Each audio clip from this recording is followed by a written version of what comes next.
Muy buenos días, espero que todos estén bien. Voy a presentar una corta versión de la presentación que voy a hacer en un taller más grande. Entonces, si quisieran aprender más información, hacer preguntas, pueden a las 11 en el taller que vamos a hacer. Solo para decirles un poco sobre mí y mi experiencia con el tema de niños, niñas, adolescentes migrantes. He trabajado en el tema como investigadora desde 2010 y como maestra, mentor por mucho más años, ahora por más que 10 años, aunque soy joven. Empecé muy joven también. Entonces, solo voy a dar las pantallas más críticas en ese momento y después, como dije, voy a presentar más información.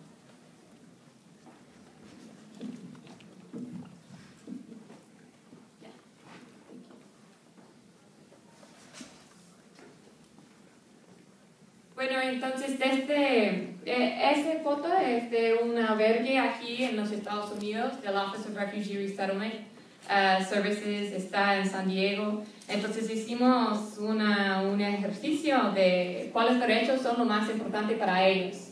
Y todos me respondieron soñar. Yo creo que es muy relevante a incluir aquí. Entonces ellos hicieron un mural más o menos y ganaron una competencia para tener esa foto en una revista en Colombia. Entonces yo conocí mi primer niño migrante cuando tenía 12 años y yo quería saber por qué quisiera migrar. Y él me dijo por qué quisiera ser alguien. Y eso es mi motivación para todo el trabajo que he seguido con migrantes, con jóvenes, con niños, con niñas, adolescentes, salvadoreños, guatemaltecos, hondureños, mexicanos, de cualquier país, que ellos quisieran ser alguien y tienen ese derecho a sentir que son alguien, que cuentan.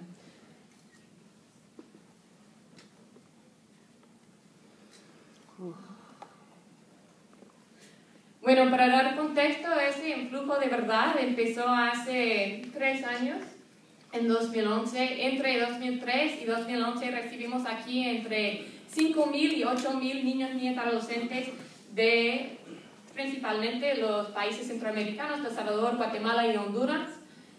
Pero en 2012 recibimos casi 14.000, en 2013 casi un poco más que 24.000 y ese año probablemente vamos a recibir como 80.000, 90.000 en ese país. Entonces el influjo es documentado. La pregunta que todos están preguntando ahora es ¿por qué? ¿Por qué hemos visto un influjo tan serio? Adentro de los albergues, porque yo era voluntaria y maestra allá por 18 meses antes de irme a El Salvador, los niños y las niñas escribieron mucho sobre el tema de violencia, de las maras, de la inseguridad, también sobre el tema de la reunificación familiar, de seguir adelante, de hacer estudios. Entonces yo sabía, bueno, cuando llego a El Salvador o a Guatemala, a la región, quisiera incluir preguntas para ver cuántos tienen miedo y cuántos tienen otras ideas, cuántos tienen razones mezcladas.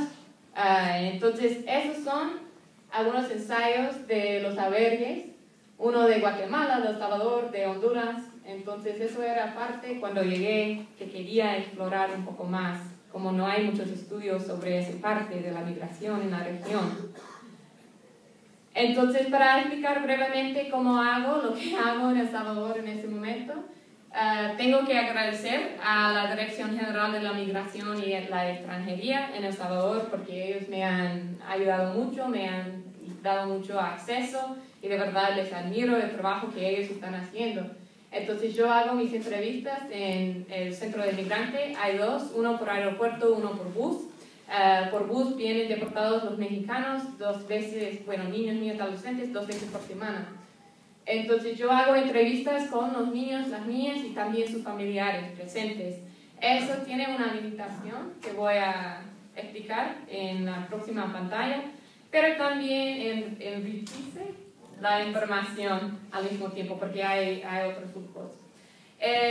Al principio eran entrevistas cualitativas que solo duraron entre 10 y 20 minutos porque al principio yo logré entrevistas con entre 60 y 90% de ellos que estuvieron llegando. Ahora son mucho más largas. Si ellos están dispuestos para darme una hora, yo tomo una hora para hablar con ellos. El objeto, o los dos objetos, eran obtener información para ese estudio de, primero, por qué están migrando los niños, las niñas y los adolescentes, y segundo, cuáles son los efectos de su deportación desde México o desde los Estados Unidos. Al mismo tiempo, hay un objeto de dar a ellos